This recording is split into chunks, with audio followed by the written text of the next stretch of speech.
ધોરણ 9 ગુજરાતી પાઠ 18 પંગુમ લંઘ્યતે ગિરિમ। પંગુમ એટલે પાંગડા, લંઘ્યતે એટલે ઓળંગે છે, ગિરિમ એટલે પર્વત કે પાંગડાઓ પણ પર્વતને ઓળંગી શકે છે। આ પાઠમાં અરુણિમા નામની મહિલાની વાત કરવામાં આવેલ છે। અરુણિમા વોલીબોલની રાષ્ટ્રકક્ષાની રમતવીર છે। એના જીવનમાં અચાનક એક કરુણ ઘટના બની અને તેને અપંગ બનાવી દીધી। છતાં સહેજ પણ વિચલિત થયા વગર એ સતત સંઘર્ષ કરતી રહી। સંઘર્ષ અને દ્રઢ મનોબળને કારણે તે સિદ્ધિના શિખરે પહોંચી। તો ચાલો હવે આ પાઠ સમજીએ। બરેલી ડિસ્ટ્રિક્ટ હોસ્પિટલના સ્ટાફમાં દોડધામ મચી ગઈ હતી। અરુણિમા નામની છોકરીના પગનું ઓપરેશન કરવાનું હતું, પરંતુ ચિંતાજનક બાબત એ હતી કે અહીં ન હતી લોહી માટે વ્યવસ્થા કે ન હતી દર્દીને બેહોશ કરવા એનેસ્થેશિયાની સુવિધા। એનેસ્થેશિયા એટલે દર્દીનું જ્યારે ઓપરેશન કરવાનું હોય ત્યારે એને બેભાન કરવા માટે જે દવા આપવી પડે એને એનેસ્થેશિયા કહેવાય। એટલે આ બરેલીના જે ડિસ્ટ્રિક્ટ જિલ્લાનું જે દવાખાનું હતું એમાં તો બધા સ્ટાફમાં દોડધામ થવા લાગી હતી, કારણ કે એક અરુણિમા નામની જે છોકરી હતી ને એને ત્યાં લાવવામાં આવી હતી અને એનું ઓપરેશન કરવાનું હતું, પણ ત્યાં સ્ટાફ પાસે નહોતી તો લોહીની સગવડ અને ન હતી એમની પાસે એનેસ્થેશિયાની વ્યવસ્થા। તો પછી એ લોકો મૂંઝવણમાં હતા કે ભાઈ આનું ઓપરેશન આપણે કેવી રીતે કરશું।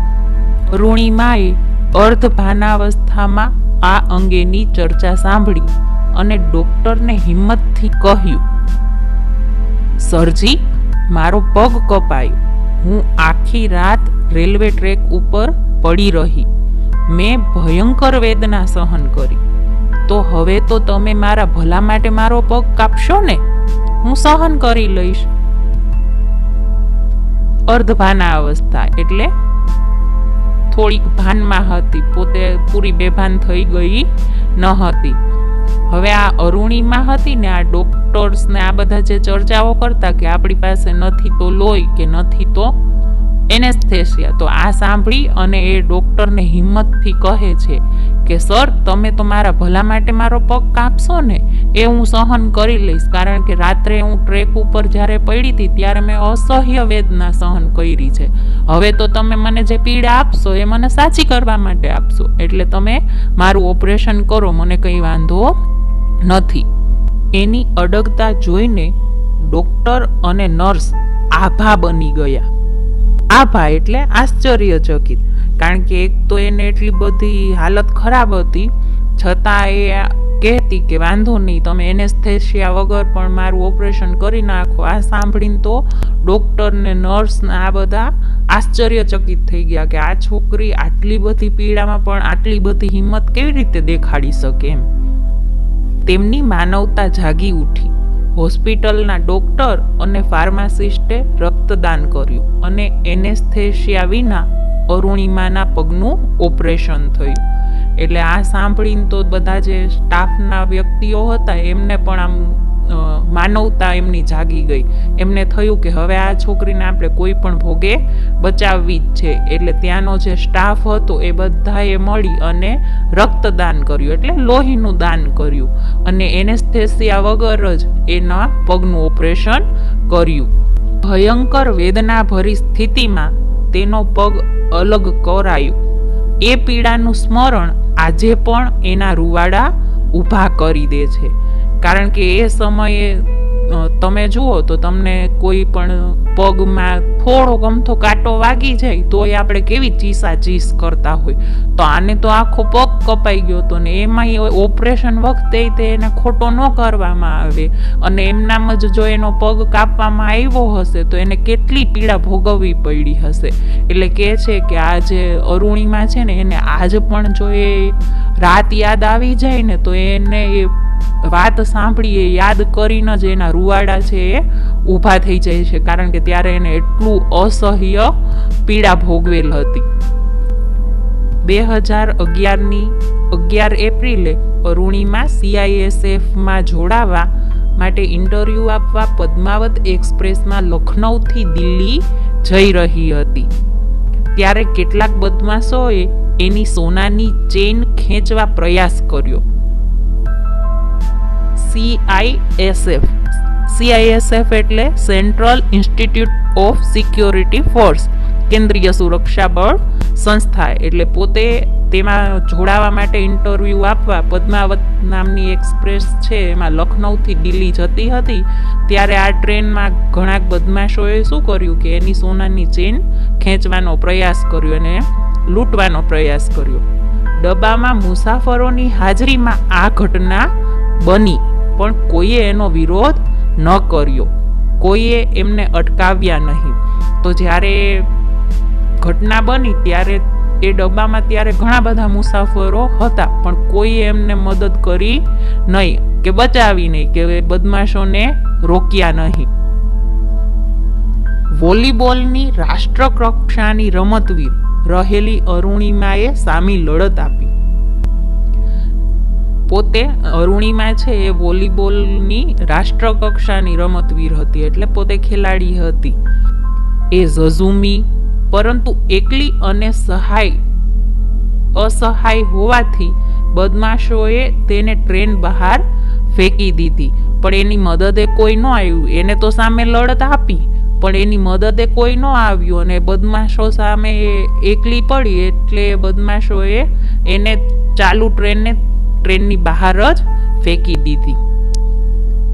એના દુર્ભાગ્યે એ જ વખતે સામેથી બીજી ટ્રેન પસાર થઈ અને એના ઉજ્જવળ ભાવિને કચડતી ગઈ.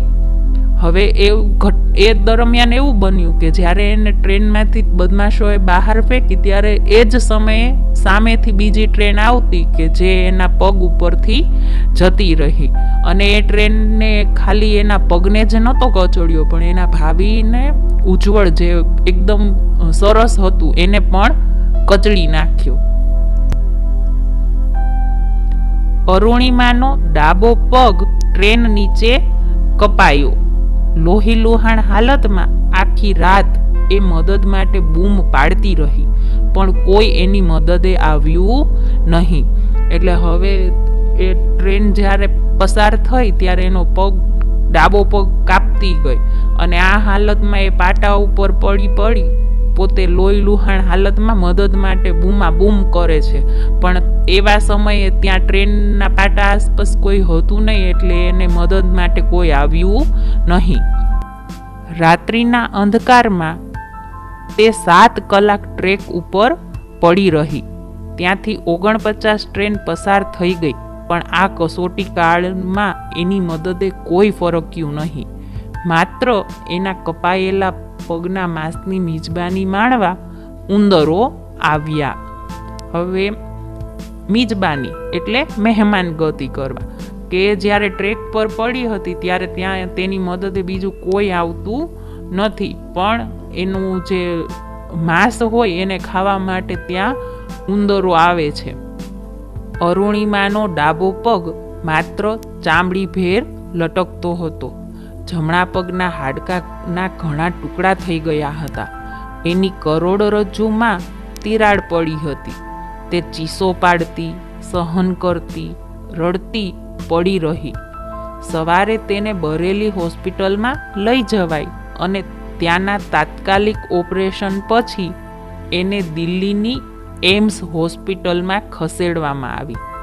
ત્યાંની લાંબી સારવાર પછી તેણે થોડી સ્વસ્થતા મેળવી ત્યારે એણે સમાચાર પત્રોમાં સમાચાર વાંચ્યા કે અરુણિમા પાસે ટિકિટ ન હતી, એટલે આત્મહત્યા કરવા માટે કૂદી હતી. એટલે આમ બન્યું. હવે એવું થયું કે તો જ્યારે બરેલી હોસ્પિટલમાં એને દાખલ કરીને પછી એનું ઓપરેશન થયું અને ત્યાંથી તેને વધુ સારવાર માટે દિલ્હીની એમ્સ હોસ્પિટલમાં મોકલવામાં આવી. પછી જ્યારે થોડા દિવસ પછી એ થોડીક સ્વસ્થ થઈ ત્યારે સમાચાર પત્રોમાં ને બધું જોયું તો એને ખબર પડી કે અત્યારે સમાચારમાં તો એવું બતાવે છે કે અરુણિમા પાસે ટિકિટ ન હતી, એટલે એને પોતે આત્મહત્યા કરવા માટે થઈને જ ટ્રેનમાંથી એ પોતે જાતે કૂદી ગઈ હતી. એટલે એ સાંભળીને એને ખૂબ આઘાત લાગે છે. એના પરિવારે તમામ અફવાઓનું ખંડન કર્યું, પણ કોઈએ માન્યું નહીં. આ વાતનું એના પરિવારવાળા પણ ઘણો વિરોધ કરે છે, પણ ત્યારે કોઈ પણ એમની વાત માનતું નથી. સત્ય તો સમયની એરણે જ ઓળખાય છે. હવે એણે પોતાના જીવનની દિશા બદલવાનું નક્કી કર્યું. એટલે પછી તો આ કોઈ એમની વાત માનતું નથી, એટલે એને તો નક્કી જ કર્યું કે હવે હું મારા કામથી પછી જ એ લોકોને એ વાત મનાવરાવીશ. જહાં ચાહ વહાં રાહ. એટલે ત્યારે એને હિન્દીની એ કહેવતને સાર્થક બનાવવાનો પ્રયત્ન કરવાની શરૂઆત કરી કે જ્યાં આપણે ચાહ રાખીએ ત્યાં આપણને આપોઆપ રસ્તો મળી રહેશે. જો આપણે ઈચ્છીએ તે આપણે મેળવીને જ જંપીશું. એ ન્યાયે તેણે હોસ્પિટલની પથારીમાં જ નક્કી કર્યું કે હું પર્વતારોહણ કરીશ. આથી જ એને ત્યાં એ હોસ્પિટલના પથારીમાં પડ્યા જ નક્કી કરી લીધું હતું કે હવે તો હું પર્વતારોહણ કરીશ. લોકોએ એને પાગલ ગણી, કારણ કે પગ વગરના માટે પર્વતારોહણ અશક્ય ગણાય. અરુણિમામાં દ્રઢ સંકલ્પ શક્તિ હતી, પરંતુ પર્વતારોહણ માટે જરૂરી માર્ગદર્શન અને તાલીમ મેળવવા અને એ માટે આર્થિક સહાય મેળવવી એ બે કપરા પ્રશ્નો તેની સામે હતા. લોકોએ એને એનો સંકલ્પ પડતો મૂકવા સમજાવી અને કહ્યું, તારો એક પગ કપાઈ ચૂક્યો છે, બીજામાં રોડ છે, કરોડરજ્જુમાં તિરાડો છે. તું સાજી થાય પછી કોઈક નોકરી કરજે. લોકોને એનું અપંગ શરીર દેખાતું હતું, એનો અડગ આત્મવિશ્વાસ નહીં. અરુણિમાનું અંતર આ દુર્ગમ લક્ષ્ય પામવા પ્રતિબદ્ધ થઈ ચૂક્યું હતું. દુર્ગમ એટલે પામી ન શકાય તેવું.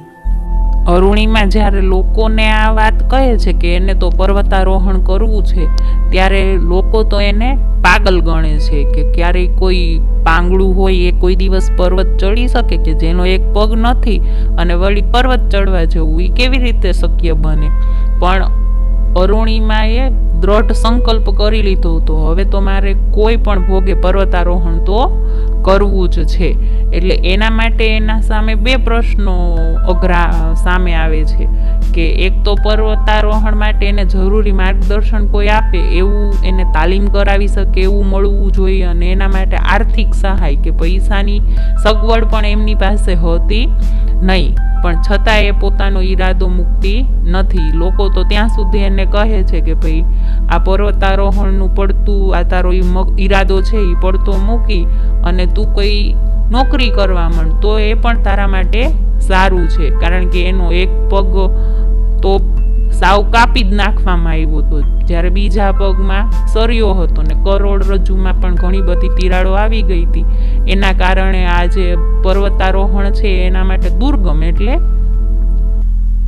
અઘરું કઠિન સાબિત થાય તેવું હતું. એટલે એ લક્ષ્યને પામી શકે એવું કોઈને પણ લાગતું ન હતું. અરુણિમાના પરિવારે એને પ્રેમથી સાંભળી અને એના અડગ મનોબળે એને મજબૂત બનાવી. જિંદગીની મુશ્કેલીઓ અને મૂંઝવણો સાથે તે પથારીમાં પડી રહેવા માંગતી ન હતી. તે 1985માં એવરેસ્ટ સર કરનાર ભારતીય પ્રથમ મહિલા બચેન્દ્રી પાલ પાસે પહોંચી. તેમણે અરુણિમાના નિશ્ચયની અડગતા જોઈ કહ્યું, એવરેસ્ટ જેવા દુર્ગમ પર્વતના આરોહણ વિશે વિચારીને તે અંતરમાં તો તેને સર કરી જ લીધો છે. માત્ર હવે જગતને બતાવવા ખાતર ત્યાં જઈ ચઢવાનું બાકી છે. બચેન્દ્રી સાથેની મુલાકાતે એનામાં અનેરી હિંમત અને ઉત્સાહ ભરી દીધા. પરંતુ આ ક્ષેત્રમાં અનેક મુશ્કેલીઓ એની વાટ જોતી બેઠી હતી. બચેન્દ્રી પાલ મેડમે એને સમજાવ્યું હતું, અરુણિમા, તારા વિચારથી કે તારા શબ્દોથી તે એવરેસ્ટ સર કરી લીધું છે, પણ તું સાબિત કર કે તું આવા શરીરે એવરેસ્ટ સર કરી શકે છે. અને એ મંડી પડી.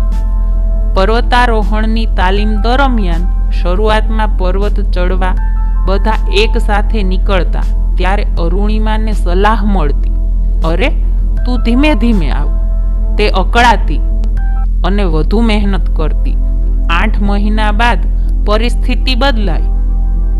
અરુણિમા હવે સામાન ઉપાડી સૌની સાથે નીકળતી અને સૌથી પહેલી પહોંચતી. લોકો એને પૂછતા, અરુણિમા કહે તો કે તું ખાય છે શું? હવે એવું બન્યું કે પછી તો પોતે દ્રઢ નિશ્ચય કરી અને પર્વતારોહણની પ્રેક્ટિસ શરૂ કરી દે છે. ત્યારે જ્યારે તાલીમ કરવા જાય છે ત્યારે બધા એને એવી સલાહ આપતા, જ્યારે બધા ત્યાંથી સાથે નીકળે તો તું ધીમે ધીમે આવજે, કારણ કે એનો એક પગ તો હતો જ નહીં, કૃત્રિમ પગ હતો. પણ ત્યારે આ લોકો જ્યારે એને એવું કહેતા ને ત્યારે અરુણિમાને બહુ આમ અકળામણ થતું, આમ ગભરાટ થતો હતો. એને એમ થતું કેમ મને આ બધા એવી સલાહ આપે છે કે તું ધીમે ધીમે આવ, એ લોકો જઈ શકે તો હું પણ જઈ શકું એમ. અને પછી 8 મહિનામાં તો એ એવું કરતી કે પોતે પોતાનો સામાન ખંભા પર ઉપાડી અને આ બધાની પહેલા પહોંચી જતી હતી. એટલે બધાને પછી એને મજાકમાં બધા એમને પૂછતા, અરે કે તો ખરી તું ખાય છે શું, તો આટલું બધું તારામાં હિંમત છે. તાલીમ બાદ સ્વપ્નને સાકાર કરવાની, લક્ષ્યને પામવાની ઘડી આવી પહોંચી. એ એવરેસ્ટને આંબવા સજ્જ બની, પરંતુ વિટંબણાઓ ડગલે ને પગલે હતી. પહેલી કસોટી શેરપાને સમજાવવાની આવી. શેરપાએ જાણ્યું કે અરુણિમાનો કૃત્રિમ પગ છે, તો તેણે કહી દીધું કે એ તેને નહીં લઈ જઈ શકે.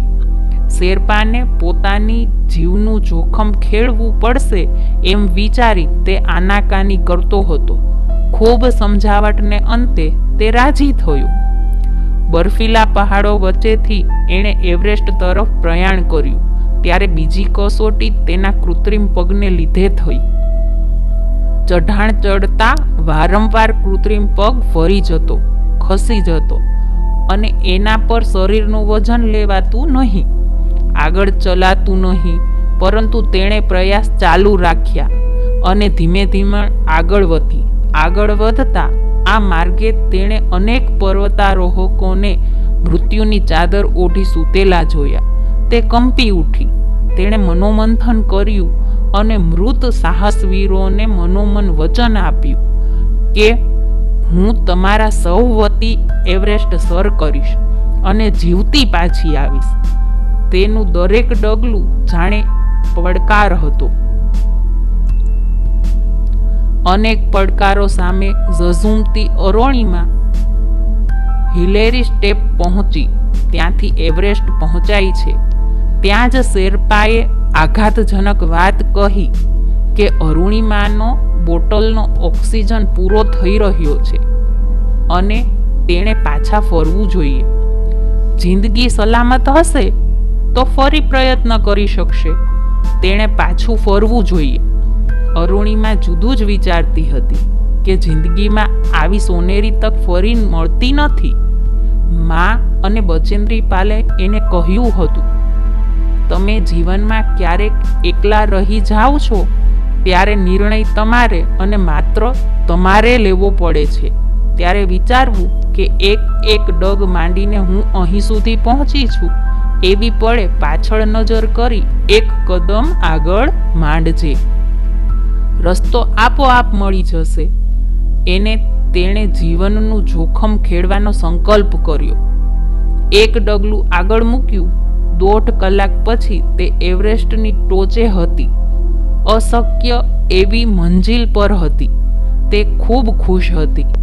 આનંદના અતિરેકમાં તે બૂમો પાડીને દુનિયાને બતાવવા માંગતી હતી કે એક વિકલાંગ, એક મધ્યમ વર્ગીય છોકરી ધારે તો શું ન કરી શકે. જીવનની કસોટીઓમાં હારીને બેસી જનારા નિષ્ફળ જનારાઓને એણે કહેવું હતું કે માણસ ખરેખર વિકલાંગ ત્યારે બને છે જ્યારે એ હાર કબૂલી લે છે, પ્રયત્નો છોડી દે છે. વ્યક્તિ શરીરથી નહીં, મનથી વિકલાંગ બને છે. એના પર વિજય મેળવવાનો હોય છે.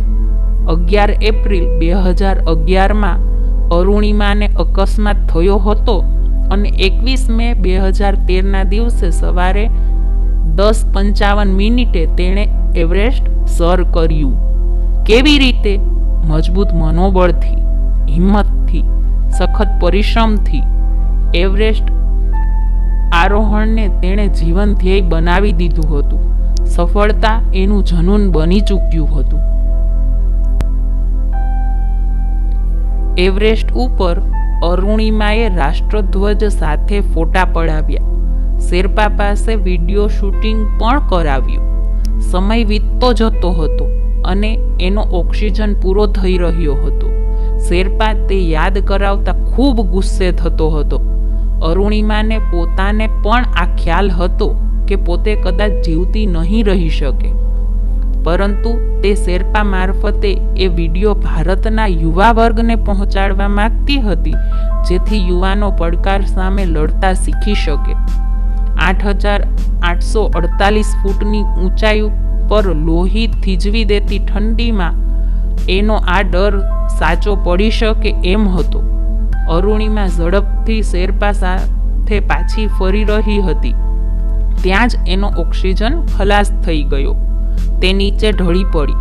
શેરપા એને હિંમત આપતો હતો, ઊભા થવા માટે સમજાવતો હતો, પણ અરુણિમામાં તાકાત જ ન હતી. કહેવત છે કે હિંમત તે મર્દા તો મદદે ખુદા. ઈશ્વરીય દુનિયાના નિયમો જુદા હોય છે. તે જ સમયે એક બ્રિટિશ પર્વતારોહક ચડતો હતો. તેની પાસે ઓક્સિજનના 2 બાટલા હતા. હિંમત તે મર્દા તો મદદે ખુદા એટલે ભગવાન પણ તેઓની મદદ કરે છે જે હિંમતથી કામ લે છે. એટલે જ્યારે આ અરુણિમાનો બરોબર ઓક્સિજનનો સિલિન્ડર પૂરો થવા આવે છે ને, એવા જ સમયે એક બ્રિટિશ પર્વતારોહક હતો. એની પાસે 2 ઓક્સિજનના બાટલા હતા. તેણે એક બાટલો અરુણિમા તરફ ફેંક્યો અને શેરપા લકી લકી ની બૂમ પાડતો તે લઈ આવ્યો અને અરુણિમાને 8,848 ફૂટની ઊંચાઈ પર નવજીવન મળ્યું. ખરેખર ભાગ્ય એને જ સાથ દે છે જે પુરુષાર્થ કરે છે, હાર માનતા નથી અને લોખંડી મનોબળથી પરિસ્થિતિ સામે ઝઝૂમે છે. હવે અરુણિમા પરત ફરવા માંડી.